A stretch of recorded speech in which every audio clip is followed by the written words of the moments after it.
بسم الله الرحمن الرحيم.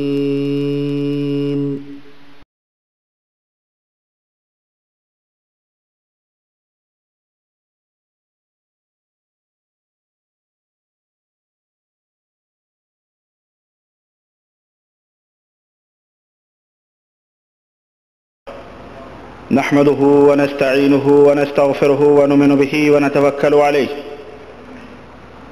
ونعوذ بالله من شرور أنفسنا ومن سيئات أعمالنا من يهده الله فلا مضل له ومن يضلله فلا هادي له ونشهد أن لا إله إلا الله ونشهد أن محمدا عبده ورسوله أما بعد فإن خير الحديث كتاب الله وخير الهدي هدي محمد صلى الله عليه وسلم وشر الأمور محدثاتها وكل محدثة بدعة وكل بدعة ضلالة وكل ضلالة في النار. قال الله تبارك وتعالى في كلامه المجيد: أعوذ بالله السميع العليم من الشيطان الرجيم. بسم الله الرحمن الرحيم. وما آتاكم الرسول فخذوه وما نهاكم عنه فانتهوا. اللهم صل على محمد وعلى آل محمد كما صليت على إبراهيم وعلى آل إبراهيم إنك حميد مجيد.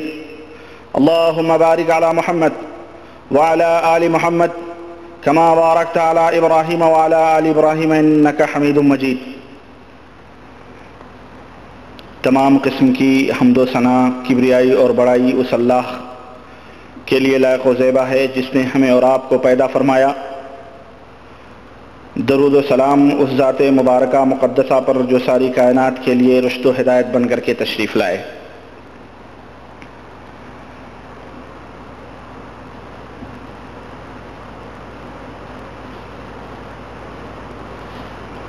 حضرات، جیسا کہ آپ کو معلوم ہے کہ مسلسل 2 ہفتوں سے آپ کے سامنے تبلیغی نصاب جو ایک کتاب ہے جسے حضرت زکریا صاحب نے ترتیب دیا ہے، اس کے تعلق سے وہ باتیں آپ کے سامنے رکھی جا رہی ہیں جو کہ بلا واسطہ قرآن و سنت سے ٹکرانے والی باتیں ہیں. وہ منہج، وہ عقیدہ جو پیغمبر اسلام جناب محمد الرسول اللہ صلی اللہ علیہ وسلم نے اس امت کے سامنے پیش کیا تھا، اس منہج اور اس عقیدے کے خلاف وہ باتیں ہیں. چنانچہ پچھلے لیکچر میں فضائل نماز کے تعلق سے کچھ باتیں آپ کے سامنے رکھی گئی تھیں اور بالترتیب جیسا کہ میں نے بتلایا تھا کہ انشاءاللہ تبارک و تعالی فضائل ذکر، فضائل قرآن، فضائل تبلیغ اور جتنے بھی فضائل حج، فضائل صدقات، فضائل تبلیغ وغیرہ ہیں، میں چیدہ چیدہ واقعات، چیدہ باتیں چن کر کے ان کو نکال کے آپ کے سامنے رکھ رہا ہوں اور آپ حضرات کی عدالت میں اس بات کو پیش کر رہا ہوں کہ انصاف آپ کریں کہ کیا اس طرح کے عقیدے قرآن اور سنت سے ماخوذ ہیں؟ کیا اس طرح کے ایمان اور عقائد کسی مسلمان کے ہو سکتے ہیں؟ کیا اس طرح کے ایمان اور عقیدے رکھ کے بھی آدمی مسلمان ہو سکتا ہے؟ کیا یہ عقیدے اللہ اور اس کے رسول صلی اللہ علیہ وسلم نے ہمیں بتلائے ہیں یا صحابہ کرام یا تابعین یا تبع تابعین وغیرہ نے ہمیں یہ باتیں بتلائی ہیں؟ ہرگز نہیں. یہ میرا مقصد ہے. ان اريد الا الاصلاح، میرا مقصد صرف اصلاح ہے. میں چاہتا ہوں کہ ہمارے وہ بھائی جو غلط راہوں کی طرف جا رہے ہیں، جو بھٹک رہے ہیں، جو گمراہیت کے راستوں پہ جا رہے ہیں، وہ ہمارے بھائی قرآن و سنت کی روشنی میں اپنی اصلاح کریں، اپنے ایمان کا جائزہ لیں، اللہ اور اس کے رسول صلی اللہ علیہ وسلم کے بتلائے ہوئے سیدھے سادھے طریقے کے اوپر چلیں.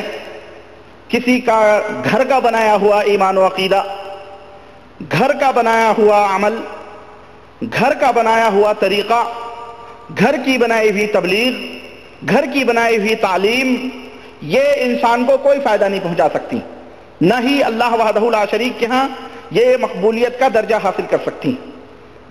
میں چاہتا ہوں کہ ہمارے مسلمان بھائی ہماری باتوں کو سن کر اور خود ان کتابوں کو پڑھیں جن کتابوں میں یہ گندے عقائد جو باطل صوفیوں اور جوگیوں اور راہبوں، یہودیوں، نصرانیوں کے عقائد و افکار سے ملتے جلتے ہیں یا ان کے عقائد و افکار سے لیے گئے ہیں، خود ان کتابوں میں اس کو پڑھیں اور اس کو دیکھیں، تحقیق کے میدان میں اتریں، اندھی تقلید نہ کریں، بھیڑوں کی طرح بھیڑ چال نہ چلیں، بلکہ نہایت ہی ایمانداری کے ساتھ ان کتابوں کو پڑھیں.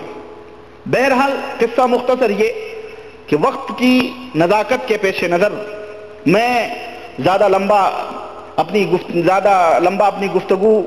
گفتگو کو نہیں کر سکتا، بلکہ میں نہایت ہی اختصار کے ساتھ آپ کے سامنے چند باتیں رکھ رہا ہوں. آج انشاءاللہ تبارک تعالی فضائل ذکر کے تعلق سے کچھ باتیں آپ کے سامنے رکھی جائیں گی. تو دیکھیں اس فضائل ذکر میں کہ کس طرح سے حضرت جی نے کس طرح سے ایمان اور عقیدے کے تعلق سے گھوٹالے کیے ہیں، اور ذکر کی تعریف میں، ذکر کے غلو میں کس کس طرح کے خطرناک اور بھیانک عقیدے بیان کیے گئے ہیں جو یقیناً کوئی مسلمان وہ عقیدہ نہیں رکھ سکتا ہے. میں دھیرے دھیرے انشاءاللہ تبارک تعالی اسٹیپ بائی اسٹیپ میں ان باتوں کو آپ کے سامنے رکھنے کی کوشش کر رہا ہوں. اس میں کوئی شک نہیں کہ اللہ وحدہ لا شریک نے ذکر کے تعلق سے بہت سارے فرمودات قرآن کریم میں بیان فرمائے ہیں. ایک ادنا سا طالب علم بھی جانتا ہے کہ ذکر جو اللہ وحدہ لا شریک نے فرمایا، مثال کے طور پر اللہ تعالیٰ نے قرآن کریم کو اتارا اور فرمایا لقد یسرنا القرآن، یا دوسری جگہ آپ نے لقد یسرنا القرآن للذکر فہل من مدکر، ہم نے قرآن کو آسان کیا ہے، ہم نے قرآن کو آسان بنایا ہے للذکر، ذکر کے لیے. ذکر کے لیے تو ہے کوئی ذکر حاصل کرنے والا، ہے کوئی نصیحت پکڑنے والا. اب یہاں پر جو لفظ ذکر ہے، اس ذکر کا معنی اور مفہوم کیا ہے؟ ذکر کا معنی رٹنا ہے، حفظ کرنا ہے، یا ذکر کا معنی اللہ کے نازل کردہ احکامات اور محمد الرسول اللہ صلی اللہ علیہ وسلم کے فرمودات کے اوپر عمل کرنا ہے؟ کیا ہے ذکر کا مفہوم؟ ہر ایک مسلمان اس بات کو جانتا ہے. اگر اسے پوچھا بھائی قرآن کیوں اتارا گیا، تو وہ کیا یہ کہے گا کہ رٹی لگانے کے لیے اتارا گیا، کہ رٹو اس کو، بس رٹو اس لیے قرآن اتارا گیا؟ نہ، بلکہ ہر مسلمان یہ کہے گا بھائی قرآن اس لیے اتارا گیا ہے کہ اس کے اندر اللہ وحدہ لا شریک کے احکامات ہیں، اللہ وحدہ لا شریک نے جو مسائل بیان کیے ہیں، اللہ وحدہ لا شریک نے جو حکم دیے ہیں، اللہ وحدہ لا شریک نے جن چیزوں سے منع فرمایا ہے، ان تمام چیزوں کو کے اوپر عمل کیا جائے، انہیں بروئے کار لایا جائے، ان کو عملی جامہ پہنایا جائے. ہر مسلمان اس بات کو اچھی طرح سے جانتا ہے. لیکن اور اس میں کوئی شک نہیں کہ ذکر کی بڑی بھاری فضیلتیں، اور میں وہ فضیلت قرآن و سنت کی جو صحیح آیات اور احادیث ہیں میں کہاں تک ان کو بیان کروں، کیونکہ اس کے لیے ایک اور وقت چاہیے. مختصر آپ یوں سمجھ لیں کہ اللہ وحدہ لا شریک نے جہاں کہیں بھی اپنے ذکر کے بارے میں فرمایا ہے، اس کا مطلب یہ ہے کہ ایک مسلمان اٹھتے بیٹھتے چلتے پھرتے سوتے جاگتے، یہاں تک کہ اپنے دنیاوی معاملات میں، دینی معاملات میں، معاشرتی معاملات میں، اقتصادی معاملات میں، غرض زندگی کے گوشے گوشے میں ہر جگہ اس کا یہ تصور ہو، اس کا یہ خیال ہو کہ اللہ وحدہ لا شریک اس کو دیکھ رہا ہے، اللہ وحدہ لا شریک کی یاد سے وہ کبھی غافل نہ ہو. تجارت کر رہا ہے وہاں بھی دیکھے کہ اگر ناپ تول میں کمی ہو رہی ہے، ترازوؤں کے اندر ڈنڈیوں میں کمی ہو رہی ہے، کمی بیشی ہو رہی ہے یا کچھ بھی، وہاں بھی اللہ وحدہ لا شریک کا حکم اس کے سامنے ہو. کسی بندوں کے حقوق ہیں، بیوی بچوں کے حقوق ہیں، اللہ کے حقوق ہیں، پڑوسیوں کے حقوق ہیں، محلے کے حقوق ہیں، وطن کے حقوق ہیں، اساتذہ کی، غرض جتنے بھی حقوق ہیں اللہ وحدہ لا شریک نے جس طرح اسے تعلیم دی ہے اس طرح سے اس کے اوپر عمل کرے. ہر مسلمان اس بات کو جانتا ہے، اور یہی مقصود بھی ہے اللہ وحدہ لا شریک کی اس آیت کا اور فرمان کا کہ ہم نے قرآن کو آسان بنایا ہے سمجھنے کے لیے. کس کے لیے؟ للذکر، سمجھنے کے لیے. تو ہے کوئی سمجھنے والا قرآن کو؟ اللہ اکبر. قرآن کو سمجھو، اس کے اوپر عمل کرو، جیسا وہ حکم دے اس طرح سے چلو. یہ ہے اللہ وحدہ لا شریک کی منشا، اور یہ ہے اللہ وحدہ لا شریک کی کا فرمان. نہ کہ اللہ تعالیٰ نے قرآن کو یہ اس لیے اتارا ہے کہ نہیں میاں تم سمجھ نہیں سکتے، قرآن کو سمجھ نہیں سکتے، صرف حفظ کرو، رٹو اس کو، اس لیے قرآن نہیں اتارا گیا ہے. سمجھ رہے ہیں؟ لیکن آئیے ذرا ہم تبلیغی نصاب کے لکھنے والے حضرت جی جو ہیں، جن کو حضرت جی کے نام سے یاد کیا جاتا ہے، حضرت زکریہ صاحب جو انتقال کر گئے، انہوں نے ایک عجیب و غریب، ایک نرالی تعبیر ذکر کی نکالی ہے. ایک نرالا بیان، ایک نرالا مفہوم عوام کے سامنے رکھا ہے ذکر کا. آئیے میں وہ آپ کے سامنے رکھوں کہ انہوں نے ذکر کے معنی کیا لیے ہیں. انہوں نے بیان کیا کہ اب مجھے تعجب ہے کہ یہ محدث اپنے آپ کو کہلاتے ہیں، اور یہ دارالعلوم دیوبند کے شیخ الحدیث تھے، جن کی طرف بڑ لگائی جاتی ہے کہ اگر حدیث سمجھنا ہے تو ان کے کلاس میں، ان کی درسگاہ میں جا کے زانو تہ کرو. یہ کہہ رہے ہیں کہ ذکر کا معنی ورد کرنا ہے. ورد سمجھتے ہیں؟ ورد کی جمع اوراد، یعنی اس کو رٹنا ہے. ذکر کا معنی ورد کرنا، دہرانا اسی کو، اللہ اللہ اللہ اللہ اللہ حق ہو حق ہو حق ہو، یہی ذکر کا معنی ہے. قرآن کو بس ذکر کرو، بس ذکر کرو، لے کے تسبیح چلتے رہو. یہ ذکر کا مفہوم بتلایا ہے جناب زکریا صاحب نے اپنی کتاب تبلیغی نصاب کے اندر. چنانچہ آپ نے دیکھا ہوگا کہ ہمارے بہت سارے، برا نہ مانے، ہمارے بہت سارے زیادہ تر تبلیغی بھائی جو ہیں، ان کے ہاتھوں میں تسبیح پکڑا دی جاتی ہیں. ان کے ہاتھوں میں آپ تسبیح ضرور دیکھیں گے، اور میں اسی فضائل ذکر ہی میں بتاؤں گا انشاءاللہ تعالی یہ تسبیح کی رسم کہاں سے چلی آ رہی ہے، وہ بھی میں آپ کو بتاؤں گا. مالے دار تسبیح، جیسے ہمارے ہاں جوگی، سادھو، سنت جو ہوتے ہیں، اور بدھسٹ میں جو بھکش ہوتے ہیں، اور بھکت جو ہوتے ہیں، وہ لٹکائے ہوئے مالے دیو مالائے چلتے ہیں نا، ایسے ہی بیچارے یہ ہاتھوں میں تسبیح لے کر کے جدھر دیکھو ادھر چلتے پھرتے رہتے ہیں. جسے دانے دار والوں کو مالا جو ہے اس کو تسبیح کہتے ہیں. اسی مالے کو جپنا، اسی کو ہلانا، اسی کے اوپر کچھ پڑھتے رہنا، سمجھ رہے ہیں؟ اسی کو ذکر سے تعبیر کیا، اسی ذکر کو، اسی عمل کو انہوں نے ذکر سے تعبیر کیا ہے زکریا صاحب نے. اور آپ نے دیکھا بھی ہوگا کہ آپ سے گفتگو بھی ہو رہی ہے جناب علی، باتیں بھی کر رہے ہیں، اور تسبیح کے دانے نیچے کھسک بھی رہے ہیں، کھسکاتے بھی رہتے ہیں، آپ سے باتیں بھی ہوتی ہیں. آپ مجھ سے ملاقات ہوئی، مجھ سے ایک جگہ یہیں پہ موگا کے ایک جگہ ہے، میرا پروگرام تھا، میں گیا ہوا تھا، ایک آدمی مل گیا، تو درس تھا، تو نماز پڑھ کے عشاء کی میں جا رہا تھا، تو وہ ادھر دوسری طرف جا رہا. میں نے کہا چلیے ہمارے اسلامک سینٹر میں وہاں درس ہونے والا ہے، ایک مولوی صاحب آئے ہیں، کچھ ذکر کریں گے اور نصیحت کی باتیں کریں گے کچھ. انہوں نے کہا نہیں ہمیں بہت ضروری کام ہے. میں نے کہا جناب علی کام کیا ہے؟ دین، اب عشاء کے بعد تو سب دکانیں بند بھی ہو جاتی، چلیے. اب میں نے بھی دیکھا کہ ان کے ہاتھ میں تسبیح، اور تسبیح ہل بھی رہی ہے، اور مجھ سے باتیں بھی ان کی ہو رہی ہیں. میں نے کہا یا تو بات کرو یا تو تسبیح کے دانے ہی ہلاؤ بھائی، یہ کیوں ہلے؟ تو انہوں نے کہا میرا دل پڑھ رہا ہے، میرا دل پڑھ رہا ہے، زبان کہیں اور چل رہی ہے اور دل کسی اور میں اسی کا نام ورد ہے، اسی کا نام ورد ہے، اسی کا نام ذکر ہے. سمجھ رہے ہیں؟ تسبیحیں ہلتی رہتی ہیں، آپ سے گفتگو بھی ہوتی رہتی ہے. اور بعض صوفیوں نے تو یہاں تک کہا کہ یہ تسبیح جو ہے نا، یہ شیطان کا کوڑا ہے، یہ تسبیح دیکھ کے شیطان بھاگ جاتا ہے. اللہ اکبر، تسبیح دیکھ کے شیطان بھاگ جاتا ہے. اس لیے بیچارے یہ تبلیغی جماعت والے بیچارے جو بھولے بھالے لوگ ہیں، جن کو قرآن و سنت یہ کہہ کر کے ان کے سامنے نہیں بتایا جاتے ہیں کہ تم قرآن و حدیث نہیں سمجھ سکتے، بس رٹو، رٹی کرو. حضرت جو تمہارے بزرگ نے، تمہارے شیخ نے، تمہارے مرشد نے جو تمہیں تعلیم دے دی ہے، بس اسی کے اوپر عمل کرو. چنانچہ آپ نے یہ بھی دیکھا ہوگا کہ یہ تسبیحوں کی معاملات میں نے حج میں بھی دیکھے، اور عمرے بھی کرنے جاتے ہیں، تو اس میں ہم نے دیکھا ہے کہ اب تو پاکستان میں ہمارے دوست بھی تھے، پاکستان میں پاکستانی عورتیں بھی کافی تسبیح لے کے چلتی.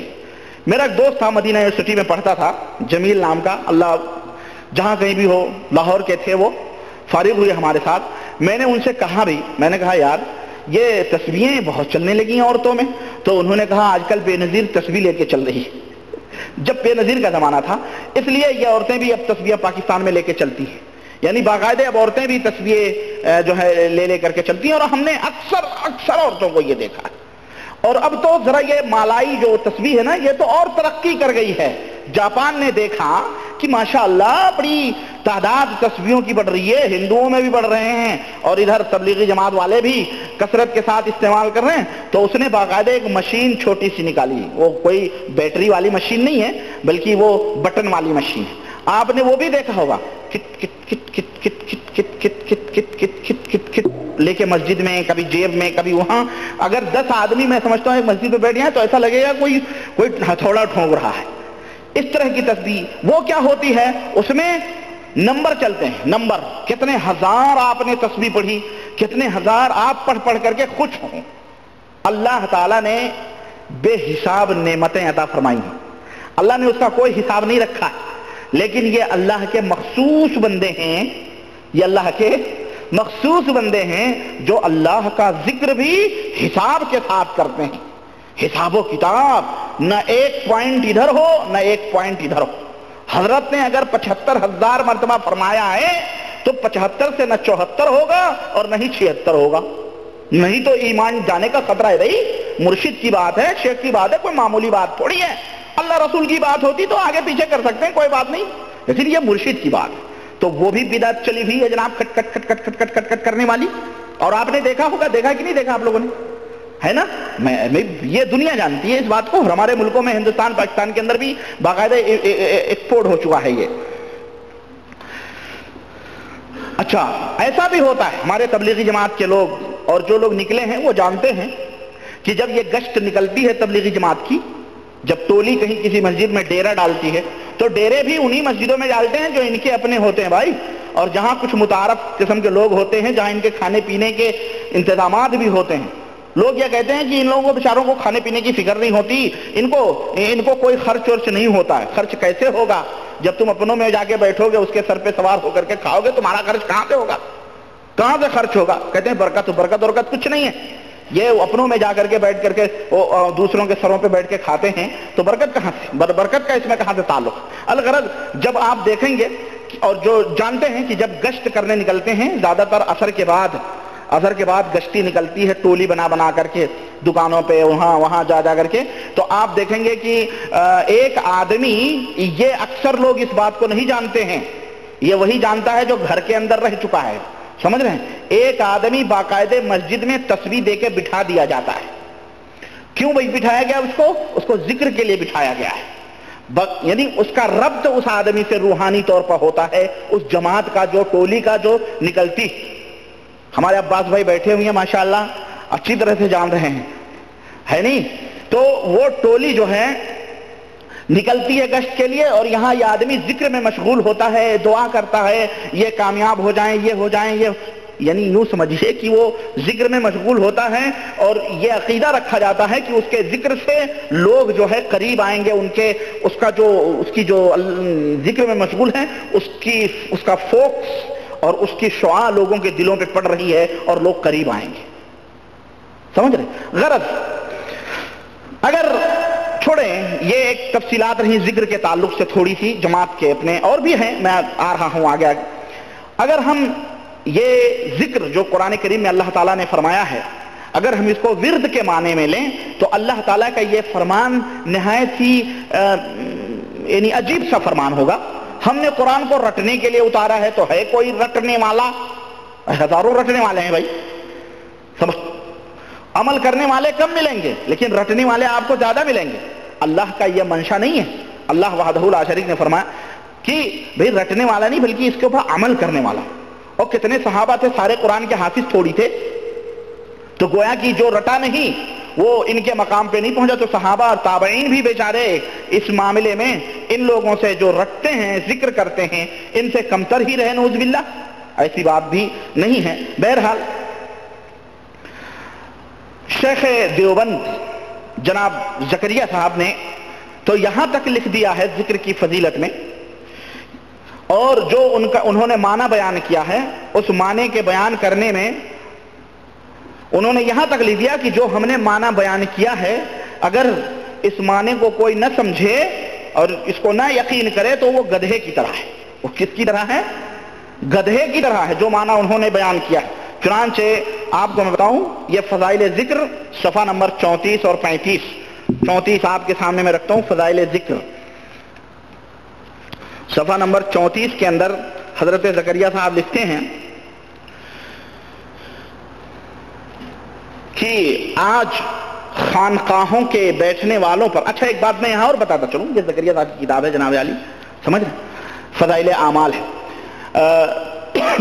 لکھتے ہیں کہ اچھا فضائل اعمال فضائل ذکر کے اندر بالخصوص آپ دیکھیں گے کہ اور خاص طور سے پوری تبلیغ نظام میں صوفیوں کا خاص ذکر کیا گیا ہے، اور بعض صوفیوں کو تو رضی اللہ تعالی عنہ تک کہا گیا ہے. وہ صوفیاء جن کے عقیدے میں بتاؤں گا ابھی، جیسے شبلی ہوئے، جنید ہوئے، فلاں ہوئے، ابن عربی ہوئے، جو پکا زندیق تھا صوفی. ابن عربی پکا زندیق آدمی تھا، اسے حضرت اکبر کے نام سے حضرت نے یاد فرمایا. گویا زندیق ان کا حضرت اکبر بہت بڑا شیخ تھا، سمجھ رہے ہیں. تو غرض کہنے کا مطلب یہ ہے خانقاہیت انہی صوفیوں سے چلی ہے اور ان کی تفصیلات میں آپ کے سامنے بیان کر چکا ہوں. تو لکھتے ہیں، کہتے ہیں کہ آج خانقاہوں کے بیٹھنے والوں پر ہر طرح الزام ہے. اور ہمارے جیسے وہابی الزام ہی لگاتے ہیں نا خانقاہوں میں بیٹھنے والوں پر، تو حضرت پہلے سے لکھ رہے ہیں کہ خانقاہوں میں بیٹھنے والوں پر ہر طرح الزام ہے، ہر طرف فقرے کسے جاتے ہیں، یعنی ان کے اوپر تان و تشنیع کی جاتی ہے، جملے کسے جاتے ہیں. آج انہیں جتنا دل چاہے برا بھلا کہہ لو، آج انہیں جتنا دل چاہے برا بھلا کہہ لو، کل جب آنکھ کھلے گی اس وقت حقیقت معلوم ہوگی کہ یہ بوریوں پر بیٹھنے والے کیا کچھ کما کر لے گئے. یعنی دنیا کو دھمکی دی جا رہی ہے، اے لوگو جو تم صوفیوں کے سلسلے میں اور یہ مزاروں میں سوئے ہوئے، قبروں میں پڑے ہوئے لوگ، ان کے بارے میں تم جو چاہو کہہ لو. یہ صوفی لوگ جو تھے خانقاہوں میں جو حق ہو کے نعرے لگاتے تھے، برا بھلا کہہ لو. کل جب تمہاری آنکھ کھلے گی، جب تمہیں پتا چلے گا کہ جو بوریوں پہ بیٹھنے والے کیا کچھ کما کے لے کے چلے گئے، جب وہ ان ممبروں اور بالا خانوں پر ہوں گے اور یہ ہنسنے والے اور گالیاں دینے والے کیا کما کر لے گئے، تب پتا چلے گا. یعنی یہ جہنم میں ہوں گے، وہ جنت میں ہوں گے. یہ تو صوفیوں کے بہت بڑے مداح، اور یہ خود صوفی تھے بیچارے. صوفی ہی نہیں بلکہ صوفی گر تھے، اور یعنی صوفی بنانے والے. یہاں تک پوری جماعت کو صوفی بنایا ہوا انہوں نے، سمجھ رہے ہیں. آج پورا ٹولہ یہ صوفیت کے چکروں میں پھنسا ہوا ہے اور چل رہا ہے. چنانچہ شعر لکھا ہے عربی کا حضرت علامہ شیخ الدیوبند نے کہ فسوف ترى اذا کشف الغبار افرس تحت رجلک ام حمار. آپ سوچتے ہوں گے کہ اس میں کہاں دلیل ہے گدھے کی، آؤ بتاتا ہوں. دیکھو کہتے ہیں ان قریب جب غبار ہٹ جائے گا تو معلوم ہوگا کہ گھوڑے پر تم سوار تھے یا گدھے پر. یعنی مانو گے تو گھوڑے پہ سوار رہو گے، نہیں مانو گے تو گدھے پہ. اور ظاہر ہم ان صوفیوں کی تعلیمات کو جوتے کی نوک پہ رکھتے ہیں، الا یہ کہ جو تعلیم قرآن و حدیث کے مطابق ہو. بقیہ ہم ان کے چوچلوں میں جنہوں نے یہودیت، نصرانیت اور یا بدھسٹیت اور ہندویت اور برہمنیت اور جو ہے ان زہد و تقوی کی آڑ لے کر کے ان عقیدوں کو پھیلایا ہے، ہم ان کو جوتے کی نوک پہ رکھتے ہیں، علی اعلان جوتے کی نوک پہ رکھتے ہیں. تم اس کو لاکھ زہد و تقوی بیان کرو، اس کو لاکھ کو ہم نہیں مانتے، کیونکہ نہ یہ اللہ کی تعلیم ہے اور نہ ہی یہ محمد الرسول اللہ صلی اللہ علیہ وسلم کی تعلیم ہے. اور ہم نے دیکھے ہیں صوفی، اور حضرت علامہ جیسے صوفی بھی دیکھے ہیں، اور ابھی بتا رہے ہیں کہ یہ حضرت علامہ کتنے بڑے صوفی تھے اور ان کا کیا عقیدہ تھا. ہم ایسے عقیدہ رکھنے والوں کو بہرحال میں اپنی زبان سے کیا کہوں، آپ کی عدالت میں رکھوں گا ابھی انشاءاللہ. تو کہہ رہے ہیں کہ ان خانقاہوں کی اللہ کے ہاں کیا قدر ہے جن پر آج چاروں طرف سے گالیاں پڑتی ہیں. اللہ اکبر. کوئی مسلمان کسی نیک آدمی کو گالی نہیں دے گا، ہے نہیں. اچھا آدمی، نیک آدمی، اچھے آدمی، کوئی اچھا آدمی اگر یہ بزرگ ہی ہوتے تو ان کو گالیاں کیوں پڑتی؟ گالیاں تو پاگل، مجنون، دیوانے اور جو شریعت اسلامیہ کے خلاف کرتے ہیں ان کے اوپر تان و تشنیع کوئی مسلمان کر سکتا ہے. انہیں کون گالیاں دے گا؟ کون گالیاں دے گا؟ اور میں سمجھتا ہوں یہ بہت بڑی بات ہے.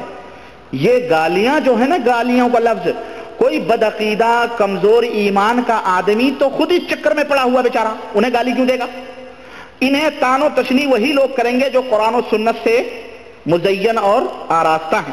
بات سمجھنے کی ہے اور بڑے نکتے کی بات ہے. ذرا دھیان دیں، غور کریں کہ فرما رہے حضرت ان خانقاہوں کی اللہ کے ہاں کیا قدر ہے جن پر آج چاروں طرف سے گالیاں پڑتی ہیں۔ میرے بھائی گالیاں کون دے گا ان کو؟ گالیاں ان کو کون دے گا؟ اور گالیاں کون نہیں دے گا؟ گالیاں وہی نہیں دے گا جو ہندوؤں کی چوکھٹوں پہ بھی جا کے بھیک مانگ لیتے ہیں بیچارے۔ ایسے سے بھی مسلمان ہیں، پیڑ پودے پتھر مزار قبر چادر سب سے بھیک مانگتے ہیں، سب جگہ جا کے سر جھکاتے ہیں۔ ایسے لوگ تو انہیں گالیاں دینے سے رہے۔ کسی نے اگر تھوڑی سی جو ہے کیا کہتے ہیں روب دکھا دیا اپنی بزرگیت کا تو یہ بیچارے جوتے چاٹتے ہیں بدعقیدہ مسلمان۔ یہ تو گالیاں ہاں وہابی جو ہیں کٹر پنتھی جن کو کہا جاتا ہے، جو بالکل کتاب و سنت کے حاملین ہیں، وہی ان کو تان و تشنیع کرتے ہیں کہ جناب علی یہ تم ہمیں ان کو منواتے ہو، کوئی کھوتے شاہ، کوئی بلے شاہ، کوئی کتے شاہ، کوئی طوطے شاہ، کوئی فلانے شاہ، کوئی برہنہ پیر، کوئی ننگے پیر، کوئی ہرے پیر، کوئی گلابی پیر، کن کن کو تم ہمیں منواتے ہو؟ ہم ایسے لوگوں کو نہیں مانتے۔ یہ خانقاہوں میں بیٹھے ہوئے چور اچکے شرابی، خانقاہوں میں بیٹھے ہوئے گنج اور بھنگڑے بھنگ پینے والے، ہم وہابی ان کو نہیں مانتے۔ حقیقت یہ ہے بدنی تاجدار جناب محمد رسول اللہ صلی اللہ علیہ وسلم نے کوئی خانقاہ نہیں تعمیر کی تھی، نبی کریم صلی اللہ علیہ وسلم کے صحابہ نے کوئی خانقاہ تعمیر نہیں کی تھی، بلکہ میدان جہاد میں جاتے تھے، لڑتے تھے، شہید ہوتے تھے، اللہ کی راہ میں اور اللہ کے دین کو پھیلاتے تھے اور تبلیغ کرتے تھے اور نشر و اشاعت کرتے تھے دین کی، اس طرح ہے۔ لیکن یہ خانقاہوں میں بیٹھ کے تسبیحیں لے کر کے گھٹنوں میں پیر ڈال کر، گھٹنوں میں اپنا سر ڈال کر کے اور اللہ حق ہو اللہ حق ہو اور داہنے طرف سے ضرب لگاؤ بائیں دل کی طرف سے نکلے، دائیں سے سر گھماؤ تو داہنے طرف نکلے، یہ ہم نہیں مانتے، نہ یہ اللہ کی تعلیم نہ نبی کریم صلی اللہ علیہ وسلم کی تعلیم ہے۔ بہرحال یہ اچھا کہہ رہے ہیں، اچھا ابھی ایک اور میں آپ کو بتاؤں، ایک فضیلت بیان کر رہے ہیں، ذکر کی فضیلت میں حضرت زکریا صاحب نے فضائل ذکر صفحہ نمبر 36 کے اندر فضائل ذکر میں بیان فرمایا ہے، کہتے ہیں کہ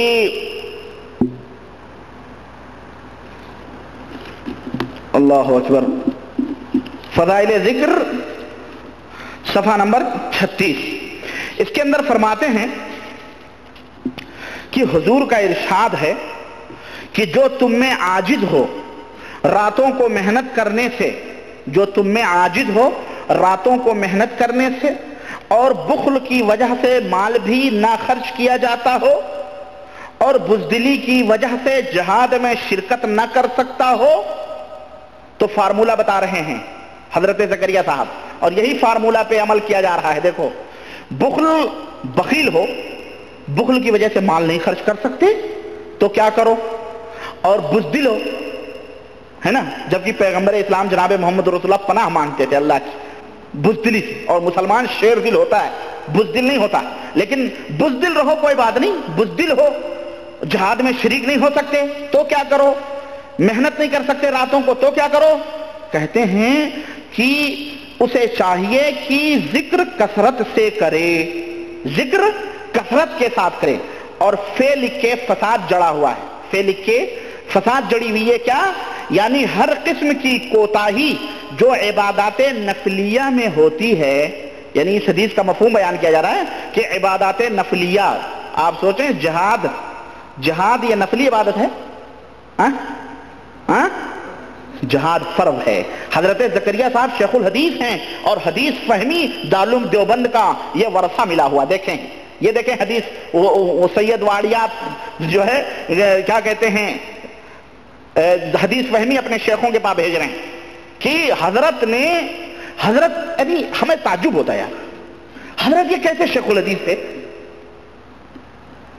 امام صاحب کی فضیلت میں اس قدر اندھے ہو گئے امام ابو حنیفہ رحمۃ اللہ علیہ جی کہ کہنے لگے کہ امام ابو حنیفہ رحمۃ اللہ علیہ جب کوئی وضو بناتا تھا تو گناہ صغیرہ جو گرتا تھا وہ بھی دیکھتے تھے اور گناہ کبیرہ بھی دیکھتے تھے۔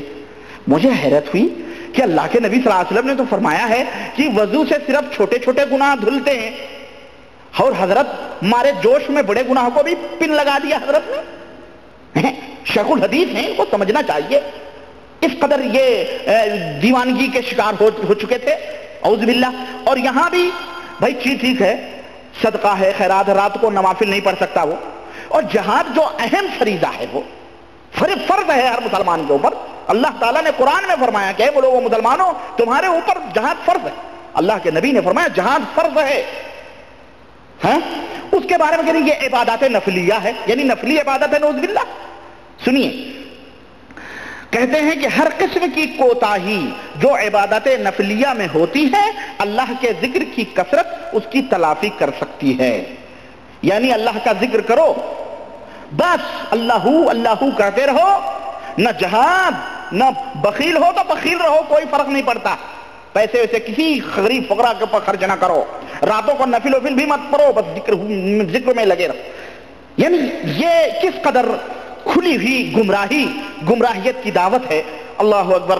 اور عام مرحوم نے جناب زکریا صاحب نے لوگوں کو ڈھیٹ بننے کے لیے کس طرح سے دعوت دی کہ اہم فرائض چھوٹ جائے, بس ذکر میں لگے رہو. جہاد جو ایک اہم فریضہ ہے. اور میں سمجھتا ہوں کہ زکریا صاحب کو ایک بات اور لکھ کر کے لکھ دینا چاہیے کہ بزدلی کی وجہ سے جہاد میں شریک نہیں کر سکتے, جو فرض ہے تو ذکر کرو, ہے نا. بخالت کی وجہ سے اگر مال نہیں خرچ کر سکتے تو ذکر کرو. اگر کاہلی کی اگر جو ہے کسی وجہ سے رات کو نہیں محنت کر سکتے تو ذکر کرو. زکریا صاحب کو لکھ دینا چاہیے کہ اگر کاہلی کی وجہ سے نماز نہ پڑھ سکتے ہو, کیونکہ وہ بھی فرض ہے, تو پھر ذکر میں لگے رہو, خلاص ہو جائے گی. لکھ دینا چاہیے تھا ان کو, ہے کہ نہیں؟ اللہ اکبر. ان کو تو بتلانا چاہیے کہ اگر بخیل ہو تو اللہ کے رسول صلی اللہ علیہ وسلم کی وعیدیں یاد رکھو کہ اللہ کے رسول صلی اللہ علیہ وسلم نے بخیل کے بارے میں, کنجوس کے بارے میں کس طرح سے آپ صلی اللہ علیہ وسلم نے اس کی مذمت فرمائی ہے نا.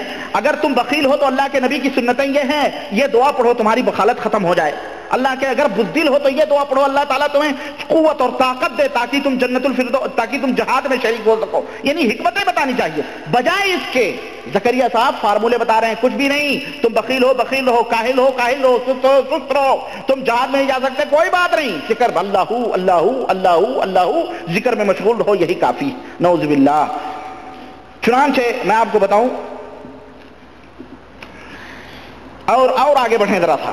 یہی زکریا صاحب ہیں, یہ اپنی کتاب یعنی ذکر ہی کے فضائل میں بیان فرماتے ہیں کہ اچھا آگے بیان کرتے ہیں ایک جگہ اور ذکر کے فضائل میں کہ صحابہ کرام رضوان اللہ علیہم اجمعین,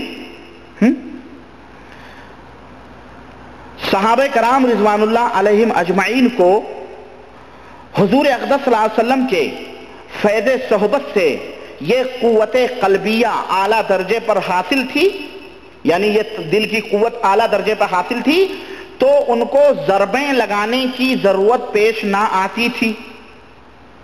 حضور صلی اللہ علیہ وسلم کے زمانے سے جتنا بعد ہوتا گیا, یعنی دوری ہوتی گئی, اتنی ہی دل کے لیے اس مقوی قلب خمیرہ کی ضرورت. مقوی قلب خمیرہ گاؤ زبان یا خمیرہ وہ حکیم لوگ جانتے ہیں, تو یہ خمیرہ بتا رہے ہیں جناب زکریا صاحب. مقوی قلب خمیرہ کی ضرورت بڑھتی گئی تو ضرب لگاتے. صحابہ کرام کو ضرب نہیں لگانے کی ضرورت پڑی, اس لیے کہ وہ نبی کریم صلی اللہ علیہ وسلم کے پاس بیٹھتے تھے, لیکن جو دور ہوتا گیا معاملہ اور یہ زمانہ آیا تو ضربیں لگانے کی ضرورت پڑی. اب آپ سوچتے ہوں گے یہ ضرب کیا ہے؟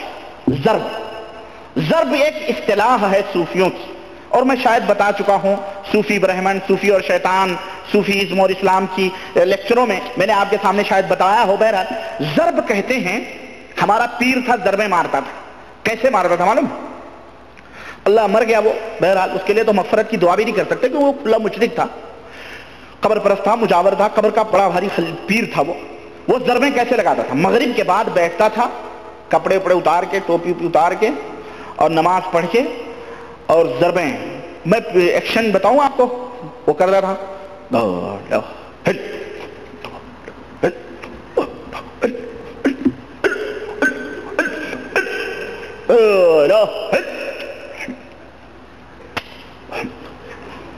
یہ ضرب ہے. اور ضرب ہوتی ہے. ضرب کس طرح سے ہوتی ہے؟ ضرب کہتے ہیں دل کہاں ہوتا ہے؟ بائیں طرف ہوتا ہے. اور لکھا ہے ضرب, یہ صوفیہ لوگ, دل یعنی اس طرح سے حقی مارو, حق یعنی یہاں سے نکلے, یہاں سے نکلے اور یہاں سے آئے اور یہ کندھے بھی ہلتے رہیں، یعنی یہ ضرب ہے، یہ ضرب لگانے کی اب ضرورت پڑ رہی ہے۔ کیوں؟ یہ خمیرہ ہے۔ کس کا خمیرہ ہے یہ حکیم بطوطہ کا خمیرہ ہے نا، حکیم دقیانوس کا خمیرہ ہے، دل کا خمیرہ ہے، نعوذ باللہ۔ سوچیں آپ، یہ حضرت زکریا صاحب نے اپنی کتاب میں لکھا بھائی کہ یہ ہے ضرب کا مطلب۔ چنانچہ مولانا منظور نعمانی صاحب نے اپنی کتاب ملفوظات الیاس میں ذکر کیا ہے، پہلے میں ان لوگوں سے دور رہتا تھا، لیکن میرے ایک بزرگ سے ملاقات ہوئی تو میں گیا تو دیکھا، سنا میں نے ان کی خانقاہ میں کہ ایک کمرہ ہے، اس میں حضرت کے مرید بیٹھ کر کے عصر کے بعد بڑی زور زور کی آوازیں آ رہی ہیں، حقو حقو حقو حقو۔ میں سمجھتا ہوں کہ اگر کوئی بیچاری نا گزرے عورت ہمارے ڈر کے، اللہ کی قسم وہ وہاں سے میں سمجھتا ہوں بھاگے گی۔ اور ایسے واقعات لکھے گئے ہیں کہ ضرب لگانے جب ضرب لگاتے ہیں بزرگ لوگ تو ان کا سر الگ، پیر الگ، دھڑ الگ، نہ جانے پیٹ کہاں ہوتا ہوگا اور دیگر چیزیں کہاں ہوتی ہوں گی تو میں نہیں جانتا ہے نا، آنکھیں الگ، کان الگ، یعنی پورے اعضاء جسم کے، اور حیرت ہوتی ہے، حیرت ہے۔ میرے پاس کتاب آئی ہے الحمدللہ، تذکرۃ الرشید۔ کون سی کتاب؟ تذکرۃ الرشید، جس میں مولانا رشید احمد گنگوہی کا تذکرہ کیا گیا، اور ایک کتاب آئی ہے اشرف السوانح، مولانا اشرف علی صاحب تھانوی کی تاریخ بتائی گئی ہے۔ انہی دونوں کتابوں میں سے میں لاؤں گا انشاءاللہ، آج نہیں تو کبھی۔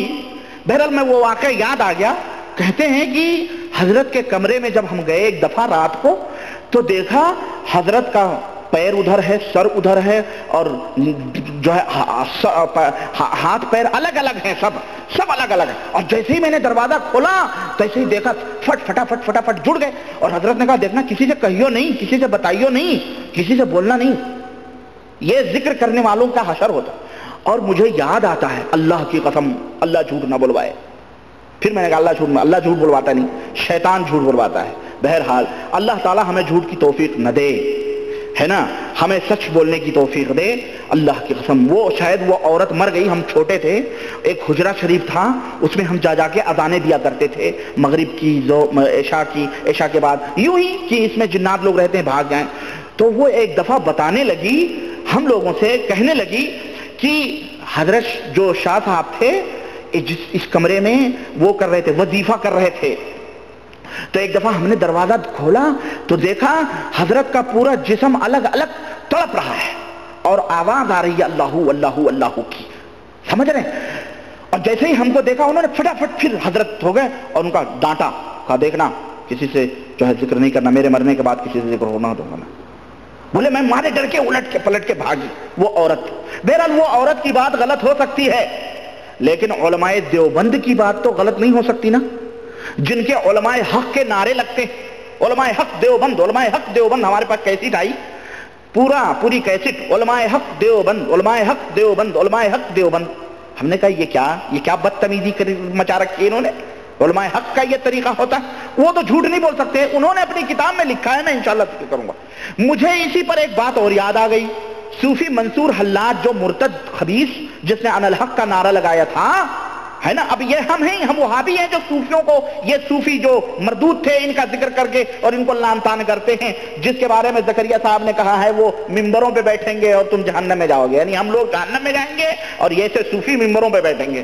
اللہ تعالیٰ محفوظ رکھے ایسے صوفیوں سے، ہمیں پتا ہے کون ممبر پہ رہے گا اور کون جہنم میں جائے گا، ہمیں پتا ہے۔ بہرحال اس کا فیصلہ زکریا صاحب کیوں کرنے لگے؟ بہرحال کہتے ہیں کہ جب صوفی منصور حلاج کو بغداد کی سرزمین میں قتل کیا گیا تو اس کے خون کے قطروں سے ان الحق کا نعرہ لگ رہا تھا، حق ہو کا نعرہ اس کے خون کے قطروں سے آ رہا۔ صوفی سرمت کا واقعہ جانتے ہیں آپ؟ دلی جو لوگ گئے ہیں، دلی کی جو مشرق والا گیٹ ہے اس کے سیڑھی ہی کے اوپر ایک مزار ہے، ایک نہیں دو، ایک مزار ہے، سمجھ رہے ہیں؟ اور اس مزار کو ایک دم لال رنگ ہے وہ مزار، وہ صوفی سرمت کا مزار ہے، صوفی سرمت کا مزار ہے۔ ان کو اس نے بھی ان الحق کا نعرہ لگایا تھا، تو اس وقت کے علماء نے اس کو کفر کا فتویٰ دیا تھا اور اس کو کہا اس کو قتل کر دو۔ جب اس کو قتل کیا گیا تو اپنا سر لے کر کے وہ جامع مسجد کی سیڑھی پہ چڑھنے لگا۔ یہ واقعہ بیان کیا جاتا ہے جناب عالی کرامتوں میں، معجزات میں، سیڑھی پہ چڑھنے لگا اب لوگ حیران و پریشان اور خون کے قطروں سے انا الحق انا الحق انا الحق کا نعرہ لگ رہا ہے. ان کے مرشد آئے اور انہوں نے کہا سرمد کیا کر رہے ہو, سلطنت مغلیہ ہلاکت و برباد ہو جائے گی. فوراً وہیں سیڑھی پہ گر گئے, وہیں ان کا مزار بھی بن گیا. آپ جا کے دیکھیں آدھی سیڑھی پہ مزار ہے, آدھی سیڑھی نیچے ہے کہ نہیں ہے. یہ گئے دلی والے جانتے ہوں گے, دیکھا ہوگا. یہ تاریخ بہت کم لوگ جانتے ہیں اصل میں. یہ صوفیوں کے ماننے والے لوگ ہیں, تبلیغی نصاب, تبلیغی جماعت, اور اپنے آپ کو بڑے بھاری موحد کہتے ہیں. اب بہرحال آئی بات تو میں نے بتا دی, آگے آئیں تو ضرب کا مفہوم میں آپ کو بتلا رہا تھا. اب آئیے ذرا حضرت صوفیوں کے قلبی نور کا بھی ذکر کرتا چلوں, کہ ذکر کرنے سے چونکہ قلب دل کے اندر نور بڑھتا ہے, اور اس نور کا کرشمہ بھی دیکھیں کہ کہاں سے کہاں پہنچتا ہے. یہ نور کا کرشمے تو اللہ کے عرش تک بھی پہنچتے ہیں, باقاعدہ اللہ نظر آتا ہی نہیں, اور وہ بھی میں بتاؤں گا انشاءاللہ ابھی تھوڑی دیر میں. پہلے اس سے پہلے ایک اور دیکھیں, کرشمہ دیکھیں. چنانچہ حضرت صفحہ 35 میں جناب زکریا صاحب نے ذکر کیا ہے. کہتے ہیں کہ جن گھروں میں اللہ کا ذکر ہوتا ہے وہ آسمان والوں کے نزدیک ایسا چمکتے ہیں جیسا کہ چراغ. شیخ عبدالعزیز دباغ نام ذہن میں رکھنا, اور شاید یہ نام پہلی دفعہ میں نہیں لے رہا ہوں, اس سے پہلے بھی میں دباغ کا ذکر کر چکا ہوں. آپ لوگ جو ہمیشہ آتے رہتے ہیں درسوں میں وہ سمجھتے ہوں گے. شیخ ابھی بتاؤں گا, یاد دلا دوں گا, اگر نہیں یاد آئے گا تو میں یاد دلاتا ہوں, ان کی ذمہ داری میری ہے. حضرت شیخ عبدالعزیز دباغ ابھی قریب ہی زمانے میں ایک بزرگ گزرے ہیں. یہ دیکھیں فضائل اعمال, فضائل صدقہ, فضائل اعمال میں شیخ الحدیث صاحب لکھ رہے ہیں ابھی قریب ہی زمانے میں ایک بزرگ گزرے, یعنی کوئی قریب ہی کے زمانے کے بزرگ ہیں جو بالکل امی تھے. امی کس کو کہتے ہیں؟ میں سمجھتا ہوں 5ویں جماعت کا لڑکا بھی جو پڑھا ہوگا ہمارے نبی امی تھے, ہے نہیں, وہ سب جانتے ہیں کہ ہمارے نبی صلی اللہ علیہ وسلم امی تھے, یعنی پڑھے لکھے نہیں تھے. پڑھے لکھے نہیں تھے, نبی صلی اللہ علیہ وسلم پڑھے لکھے نہیں تھے, حضرت عبدالعزیز دباغ بھی پڑھے لکھے نہیں تھے. دیکھیں, مگر زکریا صاحب لکھ رہے ہیں مگر قرآن شریف کی آیت, حدیث قدسی, حدیث نبوی اور موضوع حدیث کو علیحدہ علیحدہ بتا دیتے تھے, اور کہتے تھے کہ متکلم کی زبان سے جب لفظ نکلتے ہیں تو ان الفاظ کے نور سے معلوم ہو جاتا ہے کہ کس کا کلام ہے, کہ اللہ پاک کے کلام کا نور علیحدہ ہے اور حضور صلی اللہ علیہ وسلم کے کلام کا نور دوسرا ہے, اور دوسرے کلاموں میں دونوں نور نہیں ہوتے. محدثین بیچاروں نے خون پسینے لگا کے اتنی لمبی لمبی کتابیں لکھی, فیل. زکریا صاحب کو میں سمجھتا ہوں اس زمانے کے لوگ جاہل بیوقوف تھے. ابھی ان کو پکڑ کر کے جناب عالی باقاعدہ ترتیب دلوا دینی چاہیے تھی کہ حضرت ہمارے جو اسلاف جو حدیث کی کتابیں لکھ کے گئے اس میں بہت ساری ضعیف موضوع حدیثیں ہیں, حضرت ان کو واضح کر دیں فٹافٹ فٹافٹ فٹافٹ. ہم پڑھتے ہیں, اگرچہ آپ کو پڑھنا لکھنا نہیں آتا, ایک پڑھے لکھے آدمی کو لگا دیتے, کسی تبلیغی جماعت کو لگا دیتے, کیونکہ تبلیغی جماعت کہتے ہیں نا حضور کے زمانے سے تبلیغ ہو رہی ہے, تو اسی کو لگا دیتے ہیں کہ حضرت ہم حدیث پڑھتے ہیں, آپ بتائیں کہ یہ حدیث ضعیف ہے کہ موضوع ہے کہ حسن ہے کہ غریب ہے, یہ قرآن ہے یا قدسی حدیث ہے قدسی ہے, کیا سوچیں. اللہ اکبر. اس طرح کے مبالغے تو میں سمجھتا ہوں بریلویوں نے بھی اپنے پیروں کے بارے میں نہیں. اور جانتے ہیں یہ عبدالعزیز دباغ کون ہے؟ نہیں یاد آیا آپ لوگوں کو؟ یہ عبدالعزیز دباغ وہ ہیں جن کا تذکرہ امیر اہل سنت وہی TTS لوگ جو بیچارے ہیں, بیچارے ہے نا, بریلوی جماعت کے فاضل اعلی حضرت, سمجھ رہے, امیر اہل سنت, مجدد دین و ملت, فاضل بریلوی احمد رضا خان اعلی حضرت نے اپنے ملفوظات میں ان کا ذکر فرمایا ہے. اب یاد آیا؟ نہیں یاد آیا, اور قریب کروں میں. کہتے ہیں کہ مرشد جو ہوتا ہے وہ مرید سے کبھی الگ نہیں ہوتا, ہمیشہ اس کے قریب ہوتا ہے. یاد آ گیا, بڑے سمجھدار لوگ ہیں آپ لوگ ہیں. چنانچہ چھوڑ دوں واقعہ, جب یاد آ گیا تو چلنے دو, یا بیان کر دوں؟ چلیں بیان کر دیتا ہوں, کیونکہ بہت سارے نئے لوگ بھی آتے رہتے ہیں بھائی. تو چنانچہ اعلیٰ حضرت فرماتے ہیں کہ حضرت احمد سجل معاصی ایک جگہ سے گزر رہے تھے, کسی حسینہ خوبصورت پہ ان کی نظر پڑ گئی. پہلی نظر تھی چلو کوئی بات نہیں, دوسری نظر بھی پڑ گئی, یعنی دوبارہ نظر, حسین تھی, خوبصورت تھی, اچھی چیز ہے بھائی, نظر پڑ گئی, دوبارہ بھی نظر پکڑ کے دیکھنے لگے. اتنے میں حضرت عبدالعزیز دباغ ان کے پہلو میں کھڑے تھے. کہا احمد, احمد عالم ہو کر dash dash dash dash dash, آپ بھر لیں جو چاہیں بھر لیں, ہے نا. چنانچہ اعلی حضرت مجدد دین ملت فاضل بریلوی پھر بیان فرماتے ہیں کہ یہی عبدالعزیز دباغ ہیں. احمد سجل ماسی کے 2 بیویاں تھیں. احمد سجل ماسی کے کیا تھی؟ 2 بیویاں تھیں. وہی واقعہ بیان کر دوں, انہی کے زبانی واقعہ بیان کر دوں بہتر ہے. ان کے 2 بیویاں تھیں. حضرت عبدالعزیز دباغ نے کہا, احمد سجل ماسی سے کہا کہ تم نے ایک بیوی کے جاگتے دوسری بیوی سے ہم بستری کی. عرض کیا حضور کو کس طرح علم ہوا؟ اور احمد خان نے تھوڑا یہ بھی بیان کیا ہے, حضور وہ سو رہی تھی. تو کہنے لگے حضرت عبدالعزیز دباغ وہ سو نہیں رہی تھی, سوتے میں جان ڈالی ہوئی تھی. کہا حضور آپ کو کیسے پتا چلا؟ فرمایا جہاں وہ سو رہی تھی کوئی پلنگ اور بھی خالی تھا؟ عرض کیا ہاں ایک پلنگ خالی تھا. فرمایا اس پر میں بیٹھا ہوا تھا. استغفر اللہ, یہ مرشد ہیں جو راتوں کو مریدوں کے کمروں میں کیا کر رہا تھا؟ یہ پوچھو اس سے. مجدد دین ملت جن کے اوپر ناز ہے, امیر اہل سنت فاضل بریلوی احمد رضا خان, جن کی کانفرنسیں منائی جا رہی ہیں اور جن کی شان میں اللہ اکبر, یہ سید اپنے آپ کو کہتا ہے. ہمارے ملک میں ایک سید ہے, خانقاہ کا شیعہ ہوا ہے, اس نے اپنا سید لگایا ہوا. شیعہ اکثر سید ہوتے ہیں بھائی, پجاری جاری. یہ سید کے نام پہ کلنگ کا ٹیکا ہے, سمجھ رہے ہیں؟ سید قبر پرست نہیں ہوتا, سید قبروں کی پرستش نہیں کرتا, نواز رسول موحد ہوتا ہے. اور یہ کون سے سید ہیں جو قبروں کی پوجا کر رہے ہیں, قبروں کے اوپر جا کر کے جھکے ان کی کمائیاں کھا رہے ہیں؟ یہ سید ہیں؟ یہ سید نہیں ہیں, یہ شیعہ ہیں. شیعہ انہی کی جائز اولاد ہیں جنہوں نے اپنے نام سنیوں جیسے رکھ لیے, اپنے تھوڑے بہت حلیے سنیوں جیسے کر لیے, اور ان کا باطن یہ باطن رافضی ہیں, شیعہ ہیں جو انہی کے نقش قدم پہ چل رہے ہیں. چنانچہ میں یہ سمجھتا ہوں کہ اگر یہ عجیب و غریب حکایتیں اگر بزرگوں کی اگر صحیح ہیں تو وہ جو بزرگ تھا نا, وہ بزرگ نہیں, وہ شیطان تھا. آپ کہیں گے کیوں؟ اس لیے کہ ہم وہابیوں کو نبی کریم صلی اللہ علیہ وسلم کی حدیث بڑی جلدی یاد آ جاتی ہے. اللہ کے رسول صلی اللہ علیہ وسلم نے فرمایا, صحیح مسلم کے اندر حضرت جابر رضی اللہ عنہ کی روایت سے کہتے ہیں کہ فراش للرجل وفراش لامراته والثالث للضيف والرابع للشیطان. اللہ کے رسول صلی اللہ علیہ وسلم نے فرمایا کہ ایک بستر آدمی کے لیے اور ایک بستر اس کی بیوی کے لیے ہوتا ہے, تیسرا بستر مہمان کے لیے ہوتا ہے, اور چوتھا بستر شیطان کا ہوتا ہے. 2 بیویاں پہلے سے تھیں, تیسرا مرد تھا, چوتھا یہ شیطان تھا جو کمرے میں بیٹھا ہوا تھا.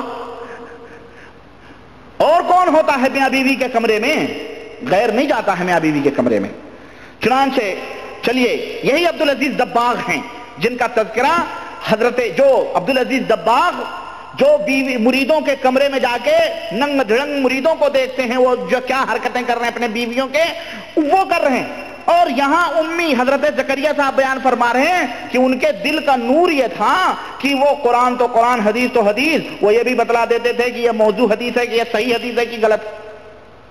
سمجھ رہے ہیں؟ اب آئی سمجھ میں؟ دونوں کو ہاتھ ملا لینا چاہیے. کس کو؟ کن دونوں کو؟ تبلیغیوں کو اور بریلویوں کو. ارے یار کیوں ایک دوسرے کو کٹ مر رہے ہو؟ کیوں ایک دوسرے کے اوپر چھریاں پھیر رہے ہو؟ کیوں ایک دوسرے کی مسجدیں غصب کرنے کے چکروں میں لگے ہوئے ہو بھائی؟ ارے ہم سب ایک ہی ہیں یار. یہ مولویوں نے خامخواہ ڈھکوسلے پھنسائے ہوئے, ورنہ تمہارا جو عقیدہ وہی ہمارا عقیدہ, جو تمہارے بزرگ وہ ہمارے سب وہی ہیں. کائے کو یہ سب چکر پھنسائے ہوئے ہیں, ہے کہ نہیں؟ عباس بھائی صحیح ہے نہیں؟ خامخواہ وہ تبلیغی جماعت اور یہ سب بریلوی بیچارے خامخواہ ان کو دیکھ کے جلتے ہیں. ارے تھوڑی سی کوشش کریں تو اپنے گروپ میں ڈھال ڈھکیل لے جائیں گے یہ بھی. آئیے اس کے بعد میں تذکرۃ الخلیل حضرت زکریا. ارے یار میں سوچتا ہوں کہ وقت زیادہ ہو جاتا ہے. کچھ لوگ کہتے ہیں کہ آپ تفصیل سے بیان کریں یہ زیادہ بہتر ہے.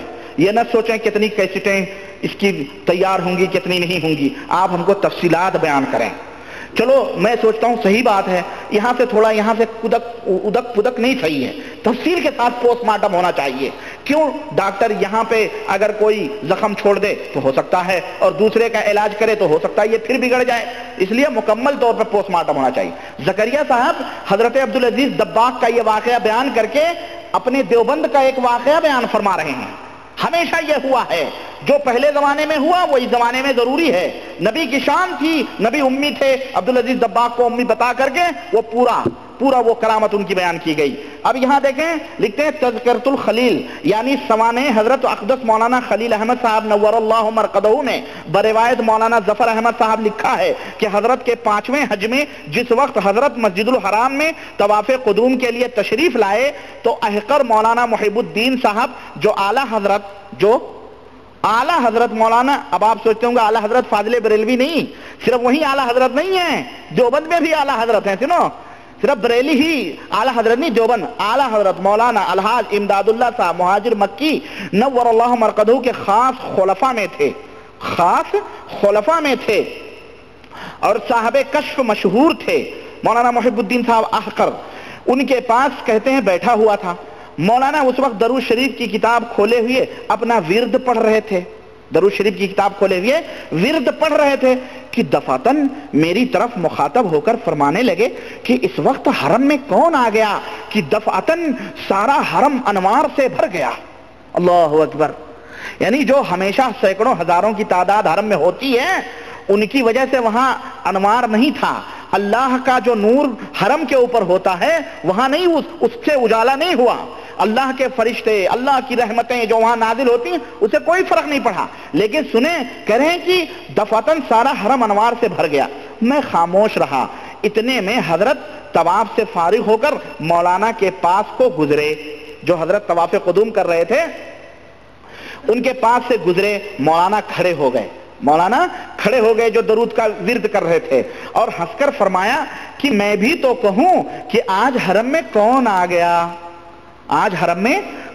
گیا, یعنی آپ کی ذات آئی تو حرم میں انوار اور برکات کی روشنی پھیل گئی. نعوذ باللہ. یہ دیوبند کے عالم ہے بھی, مولانا خلیل احمد سہارنپوری بھی. جلدی کہیں بھائی. خیر آگے بڑھتے ہیں. آئیے میں آپ کو اور بھی کچھ نمونے فضائل ذکر کے دکھاتا چلوں. حضرت جنید اور صوفیہ کے تعلق سے زکریا صاحب نے صفحہ 43 کے اندر ذکر کیا ہے. لکھتے ہیں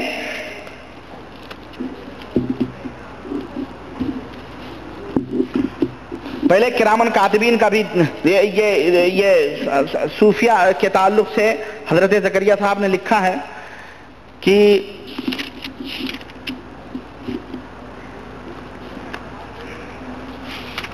صفحہ 43 پہلے ایک عقیدہ بیان کیا گیا ہے اس میں.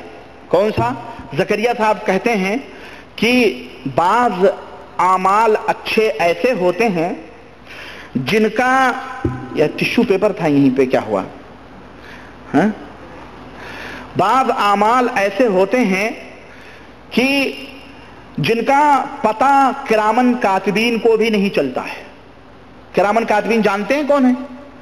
کرامن کاتبین وہ ہیں جن کے بارے میں اللہ وحدہ لا شریک نے قرآن کریم کے اندر فرمایا ہے. اللہ تعالیٰ نے قرآن کریم کے اندر فرمایا ہے کہ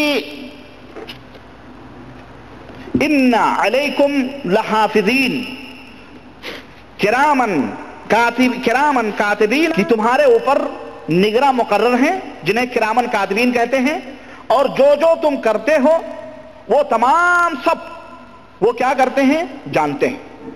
اسی طرح ایک جگہ اللہ تعالیٰ نے فرمایا کہ وَيَقُولُونَ يَا وَيْلَتَنَا ما لهذا الكتاب لا يغادر صغيرة ولا كبيرة الا احصاها. قیامت کے دن جب اعمال نامہ پیش ہوگا تو لوگ کہیں گے کہ اللہ اکبر، یہ کون سی کتاب ہے جس نے چھوٹی بڑی سب چیزوں کو جمع کر رکھا ہے.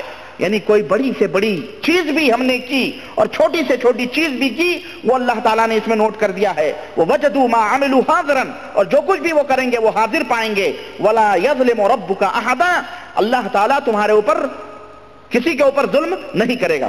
سورہ کہف آیت نمبر 49.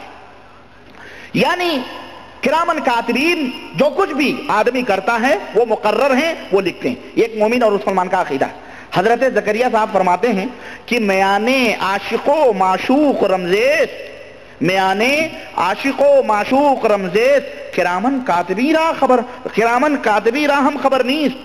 کہتے ہیں کہ عاشق و معشوق میں ایسے رمز بھی ہوتے، ایسی رمز بھی ہوتی ہے، یعنی عاشق و معشوق میں ایسے اشارے بھی ہوتے ہیں جس کی فرشتوں کو بھی خبر نہیں ہوتی.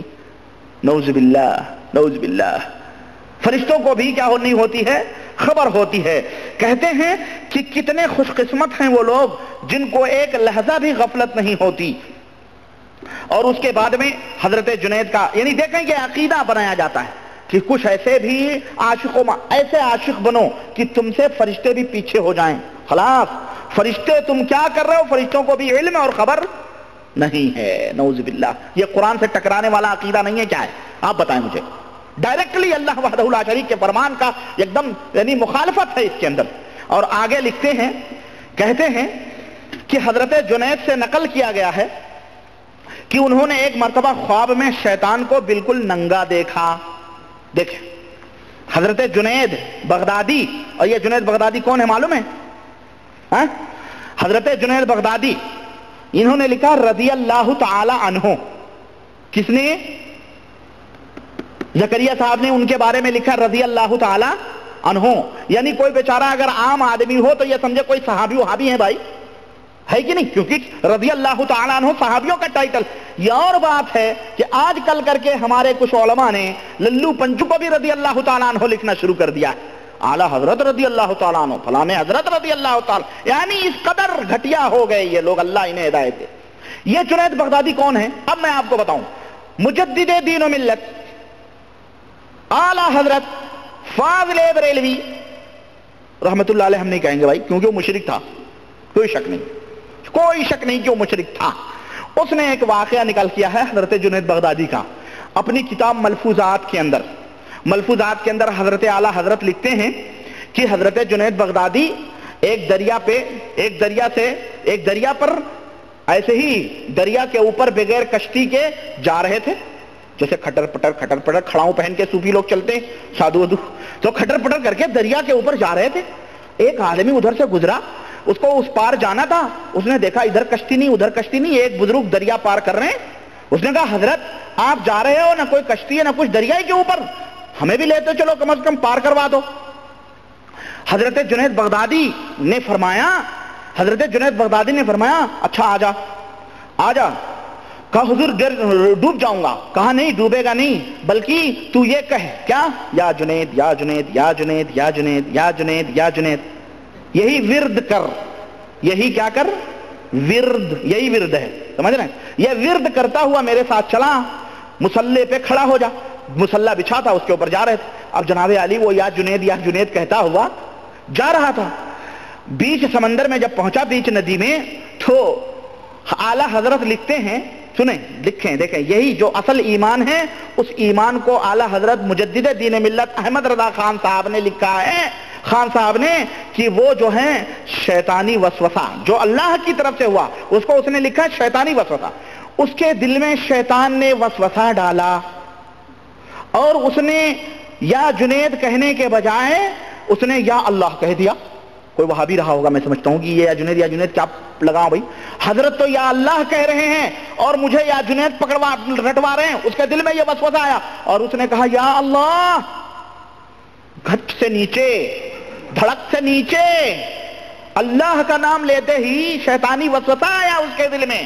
اس کو احمد رضا خان صاحب نے شیطانی وسوسے سے تعبیر کیا ہے. اور میں اپنے ان سنی بننے والے ٹناٹن لوگوں سے بھی، بریلویوں سے بھی پوچھنا چاہتا ہوں، میرے بھائی دل میں اللہ کا خیال آئے تو وہ شیطانی وسوسہ ہوتا ہے یا رحمانی وسوسہ ہوتا ہے؟ یہ بتاؤ. کہ خرد کا نام جنو رکھ دیا، جنو کا خرد. جو چاہے آپ کا حسن کرشمہ ساز کرے، رات کو دن اور دن کو رات کہلواتے ہو تم. خیر ان کو چھوڑو بیچاروں. جنید بغدادی کا تعارف میں بتا رہا ہوں کہ یہ وہ جنید بغدادی ہیں کہ کہنے لگے کہ یا جنید کہتا، اس نے یا اللہ کہا نیچے چلا گیا تو حضرت نے پھر پکڑ کے اٹھایا، کہا ظالم ابھی تک تو جنید تک نہیں پہنچا تو اللہ تک کیسے پہنچ پائے گا؟ اس لیے وسیلے سے کام چلاؤ. وہ حضرت جنید کا واقعہ. اب آپ بتائیں کہ یہ عقیدہ کیا ہمارے صحابہ نے یا ہمارے نبی جناب محمد رسول اللہ صلی اللہ علیہ وسلم نے اپنی امت کو بتلایا ہے؟ چلیں ایک واقعہ میں اللہ کے نبی کی ایک حدیث بیان کر دیتا ہوں. آئی ہے بات تو اسی موقع پہ تاکہ آپ کی سمجھ میں آ جائے. اللہ کے نبی کے چند صحابہ یہودیوں سے پریشان ہو کر کے اللہ کے نبی صلی اللہ علیہ وسلم کے پاس آئے اور کہنے لگے استغیث بک یا رسول اللہ، اے اللہ کے نبی ہم آپ سے مدد چاہتے ہیں کہ آپ جو ہے فلاں یہودی منافق سے ہم تنگ ہیں، آپ ہماری مدد کریں. اللہ کے نبی نے کیا فرمایا اپنے ماننے والوں کو؟ اللہ کے نبی نے کہا انما لا یستغاث بی وانما یستغاث باللہ. ہم سے تم مدد نہ طلب کرو، مدد طلب کرنا ہے تو اللہ وحدہ لا شریک طلب کرو. وہ نبی جو اپنی زندگی میں اپنے ماننے والوں کو اللہ کی راہ دکھلاتا ہو، کیا یہ نبی کے ماننے والے لوگوں کا ایسا طور اور طریقہ ہو سکتا ہے کہ وہ اللہ تک پہنچنے کے لیے وہ جنید اپنے ناموں کی رٹی لگوائیں؟ ہاں میں پوچھنا چاہتا ہوں میرے عزیز، کہاں چھ نسبت خاک رابہ عالم پاک، کہاں نبی اور ان کے ماننے والے، اور کہاں یہ گھاس بھوسے کے اوپر ایمان اور عقیدہ رکھنے والے، کوے کھوتے اور طوطے بلے کے اوپر ولی ماننے والے، کہاں دونوں کے اندر تطابق ہو سکتا ہے؟ وہی حضرت جنید بغدادی ہیں. زکریا صاحب اور جنید بغدادی دیکھیں، خواب میں شیطان کو ننگا دیکھا. حضرت جنید بغدادی نے خواب میں شیطان کو، صحابہ کرام کی پوری جماعت گزر گئی، انہوں نے شیطان کو حقیقی طور پہ نہیں دیکھا، لیکن یہ حضرت جنید صاحب جو صوفی ہیں انہوں نے خواب میں شیطان کو ننگا دیکھا. انہوں نے فرمایا شیطان سے تجھے شرم نہیں آتی؟ یہ تو ایسی نصیحت شیطان کو کر رہے ہیں جو ان کا دوست ہی ہو جیسے. ابے شیطان کو یہ کہنے کی کیا ضرورت ہے تجھے شرم نہیں آتی؟ بے شیطان بھی شرم کرے گا. شیطان تو اللہ سے نہ شرم کیا، شیطان تو اللہ سے نہ ڈرا مردود، اور اللہ کے سامنے سجدہ نہ کیا، اللہ کی باتوں کا اس نے لحاظ نہ کیا. جنید بغدادی صاحب شیطان کو کہہ رہے ہیں تجھے شرم نہیں آتی؟ ان کا دوست تھا، وہ صدیق تھا، کون تھا؟ اسے نصیحت کر رہے ہیں شیطان کو تجھے شرم نہیں آتی کہ آدمیوں کے سامنے ننگا ہو کر چل رہا ہے، آدمیوں کے سامنے ننگا ہو کر چل رہا ہے. وہ کہنے لگا یہ کوئی آدمی ہے، یہ کوئی آدمی ہے. یعنی وہ جنید کو بھی آدمی نہیں سمجھ رہا تھا، ہے کہ نہیں؟ یعنی جانور لوگ ہیں یہ. کوئی دیکھتے ہو گویا شیطان کی نظر میں جنید کیا ہیں؟ سوچ لو کیا ہیں. یہ کوئی آدمی ہے. آدمی وہ ہیں جو شونزیہ کی مسجد میں بیٹھے ہیں، جنہوں نے میرے بدن کو دبلا کر دیا اور میرے جگر کے کباب کر دیے. شونزیہ کی مسجد میں بیٹھے ہیں. اب حضرت جنید کو خواب میں یہ چیز نظر آئی. اب سوچنے بھائی شیطان رہنمائی کر رہا ہے ان کو، دیکھو، اور جس کا رہنما رہبر شیطان ہو اس کا انجام کیا ہوتا ہے وہ آپ سمجھ لیں. ظاہر ہے وہ کوئی سچی بات تو بول نہیں سکتا خبیث، وہ تو جھوٹی بات بتائے گا. لیکن ان جھوٹی باتوں پر بھی شیخ الحدیث، زبدۃ الاماثل، مجدد، فخر عالم اور جناب نہ جانے کتنے کتنے القاب حضرت زکریا صاحب جو حضرت جی ہیں، ان کا ایمان اور عقیدہ دیکھو. یہ لکھتے ہیں زکریا صاحب کہ حضرت جنید صاحب شونزیہ کی مسجد میں گئے. ڈھونڈا پتہ نہیں کہاں یہ شونزیہ کوئی مسجد ہوگی کہیں. جنید صاحب نے کہا کہ میں نے دیکھا کہ چند حضرات گھٹنوں پر سر رکھے ہوئے مراقبے میں مشغول ہیں. مراقبہ سمجھتے ہیں کس کو کہتے ہیں؟ زکریا صاحب نے ایک جگہ لکھا ہے کہ مراقبہ کہتے ہیں آدھی نیند اور آدھی بیداری، آدھا سو آدھا جاگو، اس بیچ کا جو عالم ہوتا ہے مراقبہ ہوتا ہے. مراقبے میں اپنے مراقبہ اب میں کیا بتاؤں، دیکھو کیسے ہوتا ہے، اپنے گھٹنوں پر سر رکھے ہوئے، گھٹنوں کے بیچ میں اپنے سر کو رکھ کر کے بیٹھے، اس کا نام مراقبہ ہے۔ یہ اللہ کے نبی کی تعلیم نہیں ہے، یہ دیوبند کی تعلیم ہے، زکریا صاحب کی تعلیم ہے، تبلیغی جماعت والوں کے لیے یہ نسخہ کیمیا بتایا جا رہا ہے۔ حضرت جنید فرماتے ہیں میں شونزیہ کی مسجد میں گیا، میں نے دیکھا کہ چند حضرات گھٹنوں پر سر رکھے ہوئے مراقبے میں مشغول ہیں۔ جب انہوں نے، دیکھو مسلمانوں توجہ چاہوں گا، جب انہوں نے مجھے دیکھا، جنید بغدادی کہہ رہے ہیں جب انہوں نے، جو مراقبے میں تھے، انہوں نے مجھے دیکھا تو کہنے لگے، سنو، کہنے لگے خبیث کی باتوں سے کہیں دھوکے میں نہ پڑ جانا۔ اللہ اکبر، میں سوچنے لگا گرو رہ گئے، چیلا شکر ہو گئے۔ ابے انہوں نے خواب میں دیکھا اپنے گھر، خواب میں دیکھا، اور خواب ابھی کسی سے بتایا بھی نہیں، شونزیہ کی مسجد میں آ رہے ہیں اور یہ حضرات مراقبے میں مشغول ہیں۔ انہیں کیسے پتا چل گیا کہ آج رات جنید بغدادی نے خواب دیکھا، خواب میں شیطان لعین ننگا آیا اور ننگا آ کر کے ان کو گمراہ کیا، اور ہم جیسے لوگوں کی رہنمائی، انہیں کیسے دلوں کے بھیدوں کا علم ہو گیا؟ ہے کہ نہیں ہے؟ یہ اس میں بھی کوئی میں اپنی طرف سے لگا رہا ہوں۔ ان لوگوں کو جو مراقبے میں تھے، انہیں دلوں کا علم کیسے ہو گیا؟ جنید نے خواب دیکھا، انہیں کیسے پتا چلا کہ شیطان نے خواب دکھایا ہے، اور شیطان کو خواب میں ننگا دیکھا انہوں نے، اور شیطان نے انہیں ہمارے جیسے شیطانوں کے پاس بھیجا ہے؟ یہ شیطان ہی تھے، کیونکہ شیطان کا ایک دوسرے سے لنک ہوتا ہے، شیطان کا ایک دوسرے سے تعلق ہوتا ہے۔ نہ یہ تعلیم نبی کی، نہ یہ رہنمائی نبی کی، نہ یہ لوگ نبی کی تعلیم کے اوپر عمل کرنے والے۔ نبی نے ایسی کوئی تعلیم نہیں دی ہے جس میں آپ نے اللہ کی عبادت اس طرح سے کرنے کا حکم دیا ہو کہ اپنے گھٹنوں کے بیچ میں اپنے سروں کو رکھ کر کے اور تم اللہ کی عبادت کرو۔ ایسی کوئی تعلیم نبی رحمت نہیں دی۔ یہ شیطانی تعلیم ہے، یہ صوفیوں کی تعلیم ہے، اور یہ شیطان لوگ تھے جو ایک دوسرے سے ان کا لنک تھا، ان کا تعلق تھا، اور زکریا صاحب نے ان شیطانی چکروں میں خود بھی مشغول اور پوری جماعت تبلیغ کو بھی اور پوری امت مسلمہ کو بھی لاگ لپیٹ کر کے داخل کرنا چاہتے ہیں۔ مسلمانوں تم سوچو، خود سوچو، خود غور کرو۔ انہوں نے کہا، ایک بزرگ اور ہیں، انہوں نے کہا مسوحی، یہ پتہ نہیں کون کون سے مسوحی تسوحی کون کون بزرگ ہیں، انہوں نے شیطان کو ننگا دیکھا، انہوں نے کہا تجھے آدمیوں کے درمیان اس طرح چلتے شرم نہیں آتی؟ کہنے لگا اللہ کی قسم یہ آدمی نہیں، اگر یہ آدمی ہوتے تو میں ان کے ساتھ اس طرح نہ کھیلتا جس طرح لڑکے گیند سے کھیلتے ہیں۔ سوچیں آپ، یہ بزرگان دین کا واقعہ کہہ رہے ہیں کہ صوفیہ کی جماعت کی طرف اشارہ کیا، یعنی شیطان نے کہا آدمی تو وہ ہیں جنہوں نے میرے بدن کو بیمار کر دیا، ہاں بیمار کر دیا۔ تو حضرت زکریا صاحب فرما رہے ہیں، اور شیطان نے صوفیوں کی طرف اشارہ کیا، یعنی وہی لوگ ہیں جن کی وجہ سے شیطان ڈرتا ہے، علماء ہیں، محدثین ہیں، یہ تمام لوگ ہیں، ان کا کوئی خوف شیطان کو نہیں ہے، بلکہ یہ جو مراقبہ کرنے والے لوگ ہیں اور جو اپنے گھٹنوں میں سر دے کر کے بیٹھنے والے لوگ ہیں، انہوں نے شیطان کو پریشان کیا ہوا ہے۔ یہ کہہ کر کے پوری جماعت کو مراقبے کے اندر ڈھکیلا ہوا ہے جناب زکریا اور الیاس اور ان کی پوری ذریت دیوبند نے۔ میرے عزیز، میرے بھائی آگے آئیں، پتہ چلا کہ صوفیہ جو ہے شیطان کی نگاہ میں بہت محترم ہوتے ہیں، ہے نہیں؟ شیطان کی نگاہ میں صوفیہ بہت محترم ہوتے ہیں، مگر جنید بغدادی ان میں سے نہیں تھے، کیونکہ وہ محترموں کے سامنے ننگا نہیں گھومتا ہے، غیر محترموں کے سامنے ننگا ہوتا ہے، جو آدمی نہیں ہے، یعنی جنید کی کوئی اہمیت نہیں تھی۔ اور اس سے یہ بھی معلوم ہوا، خیر ابھی جو میں نے آپ کو بتلایا، اب آپ دیکھیں کہ آگے بڑھتے ہیں ہم تھوڑا، ایک اور واقعہ صوفیاء کرام اور درس و تدریس کا ذرا سا میں آپ کو بتاؤں۔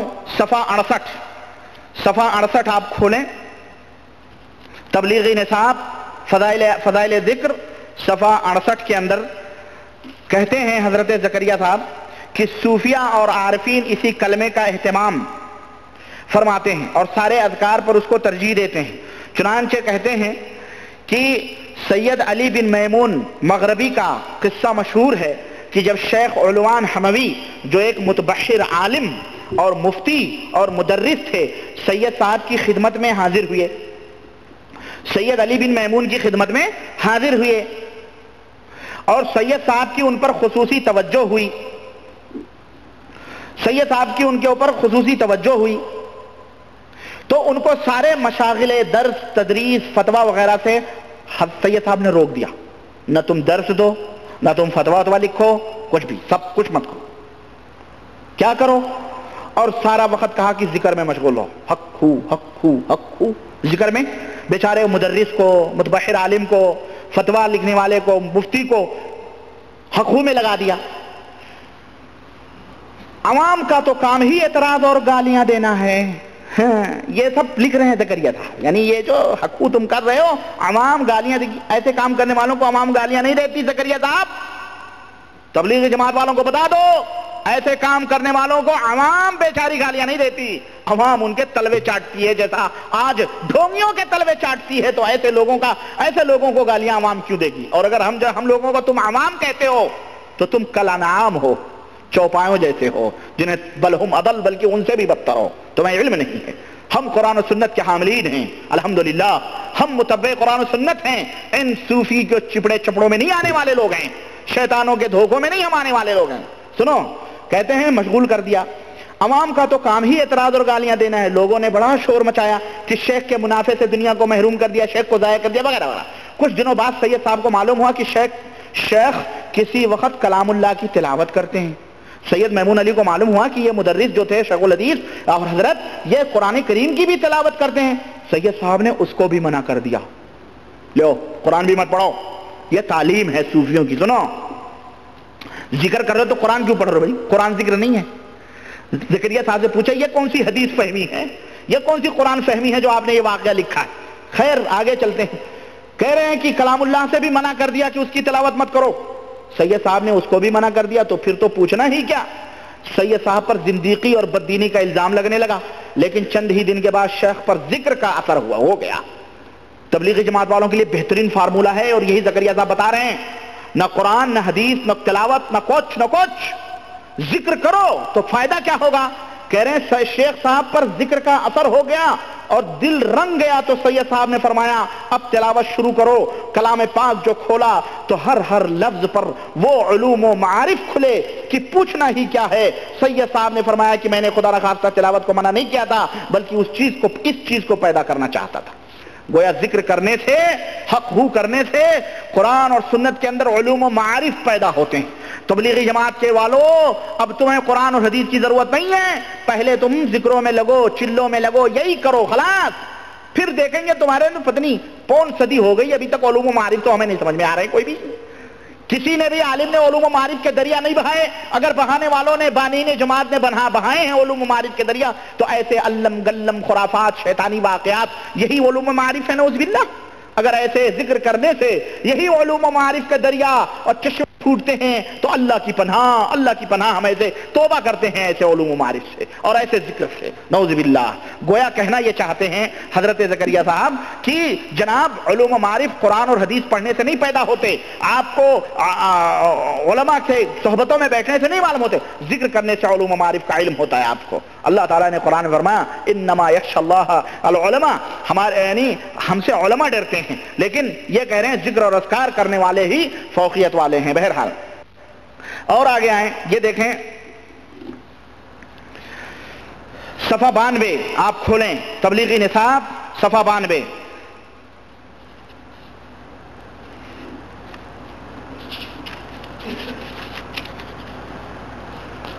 نہیں بلکہ آپ جو ہے ایک بات بڑی سچی کہی ہے زکریا صاحب نے، ان جھوٹ کے پلندوں میں ایک بڑی بہترین بات بول گئے ہیں۔ میں بتاؤں کون سی بات ہے وہ بات؟ زکریا صاحب جو ہے صفحہ 82 کے اندر لکھتے ہیں کہ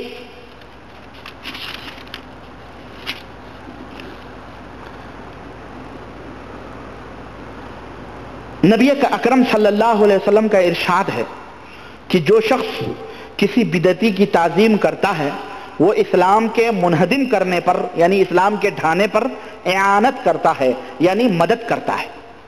بہت سی احادیث میں آیا ہے کہ آخری زمانے میں دجال، مکار، کذاب پیدا ہوں گے جو ایسی حدیثیں تم کو سنائیں گے جو نہ تم نے سنی ہوں گی، ایسا نہ ہو کہ وہ تم کو گمراہ کریں اور فتنے میں ڈال دیں۔ بڑی سچی بات کہی ہے زکریا صاحب نے، یہ ہے کہ نہیں؟ حقیقی بات ہے۔ میں پوچھنا چاہتا ہوں تبلیغی جماعت کے بھائیوں سے، ابھی تک جو واقعات میں نے بتائے ہیں ذکر کے، اذکار کے اور مفہوم اور معنی اور طریقے مراقبے اور یہ تمام، یہ بتائیں یہ نبی کریم صلی اللہ علیہ وسلم کی کون سی تعلیم ہے؟ یہ دین میں بدعت نہیں کرنا ہے، اور تم زکریا صاحبی کی باتوں کے اوپر عمل نہیں کرتے ہو۔ یہ کہہ رہے ہیں بدعتی کی تعظیم نہ کرو کیونکہ اسلام کو ڈھانا ہے، اور یہ پکے بدعتی ہیں۔ یہ ان کی کتابوں میں، ان کی کتابوں سے ظاہر ہوتا ہے کہ یہ پرلے درجے کے بدعتی تھے۔ انہوں نے بدعت کو فروغ دیا ہے، ایسے ایسے عبادت کے طریقے اور ذکر کے طریقے بنائے ہیں کہ حق ہو کرو، ضربیں لگاؤ، یہ سب کیا ہے؟ یہ سنت ہے؟ بتاؤ مسلمانوں، سنت ہے یہ سراسر تعلیم نبی کے خلاف تعلیمات ہیں، یہ بدعت ہیں، کھلی ہوئی گمراہیاں ہیں۔ اور زکریا صاحب سچی بات کر رہے ہیں، جو بدعتی کی تعظیم کرے وہ کیا ہے؟ وہ اسلام کو ڈھاتا ہے۔ اور ایسے ایسے لوگ پیدا ہوں گے جو ایسی ایسی حدیثیں بیان کریں گے جو نہ تم نے سنی ہوں گی نہ تمہارے باپ داداؤں نے، وہ رجل مکار ہوں گے، کذاب ہوں گے۔ اس حدیث کی روشنی میں یہ حدیث خود حضرت کے اوپر صادق آتی ہے۔ کیوں؟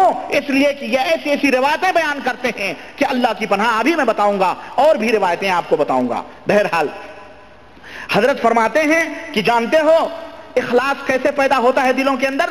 اخلاص ایسے نہیں پیدا ہوتا ہے۔ حضرت کہتے ہیں اسی اخلاص پیدا کرنے کے واسطے، دلوں کے اندر اخلاص پیدا کرنے کے واسطے مشائخ صوفیہ کی جوتیاں سیدھی کرنی پڑتی ہیں۔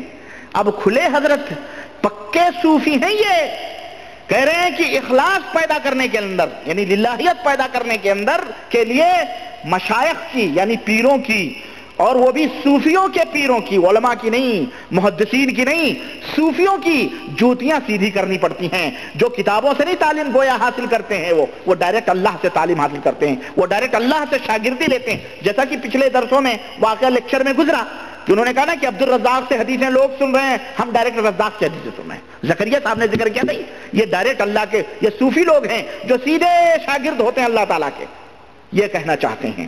اور سنیں آپ، نعوذ باللہ، یہ ایسی تعلیمات ہیں کہ جو اسلام اور مسلمانوں کی ہر چیز، یہ صحیح مسلمانوں کی تعلیم نہیں ہو سکتی ہے۔ یہ ایک سانس میں 200 مرتبہ، ایک سانس میں 200 مرتبہ اللہ اللہ نہیں، سنو، تبلیغی نصاب اٹھائیے اور صفحہ 84، اسی کے بعد ہے صفحہ 83 میں نے پڑھا، صفحہ 84 لکھتے ہیں، جامع الوصول میں لکھا، یہ کون سی کتاب ہے؟ انہی کی معلوم ہوگی بھائی، صوفیوں کی، کہ لفظ اللہ کا ذکر ورد کے طور پر کم از کم 5000 کی مقدار ہے۔ اللہ اللہ اللہ اللہ اللہ اللہ اللہ اللہ اللہ، کتنی دفعہ؟ 5000 کی مقدار ہے، اور زیادہ کے لیے کوئی حد نہیں ہے، زیادہ کے لیے کوئی حد نہیں ہے۔ اور صوفیوں کے لیے، صوفیاء کرام کے لیے کم از کم 25000 روزانہ۔ اللہ اللہ اللہ اللہ اللہ، 25000 کتنے؟ روزانہ۔ اور لا الہ الا اللہ کی مقدار کے متعلق لکھا ہے کہ کم از کم 5000 روزانہ ہو۔ کتنی دفعہ؟ 5000 روزانہ ہو۔ اور یہ مقداریں مشائخ سلوک کی تجویز کے موافق، مشائخ سلوک کون ہے معلوم؟ ارے ایسے ایسے لفظ ہیں جو بیچارے تبلیغی جماعت بھی چکرا جاتے ہوں گے، یار یہ تو کوئی قرآن کا لفظ ہوگا۔ یہ سلوک، سلوک سلگا، اس لوگوں میں چلنا، یعنی جو اللہ کی راہ میں چلتے ہیں۔ اللہ کی راہ میں بولے تو جو اللہ کے طرف چلتے ہیں، چشتیہ، قادریہ، نقشبندیہ، سہروردیہ، تیجانیہ، رفاعیہ، بردیہ، یہ سلوک ہیں۔ یہ کیا ہیں؟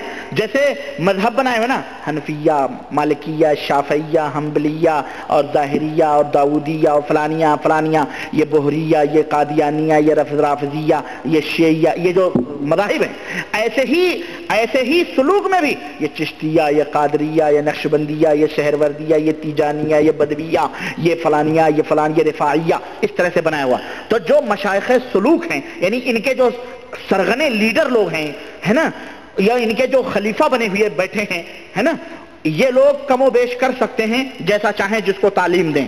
میرا مقصود، لکھتے ہیں، میرا مقصود حضرت عیسیٰ علیہ نبینا علیہ الصلوۃ والسلام کی تائید میں مشائخ کا انداز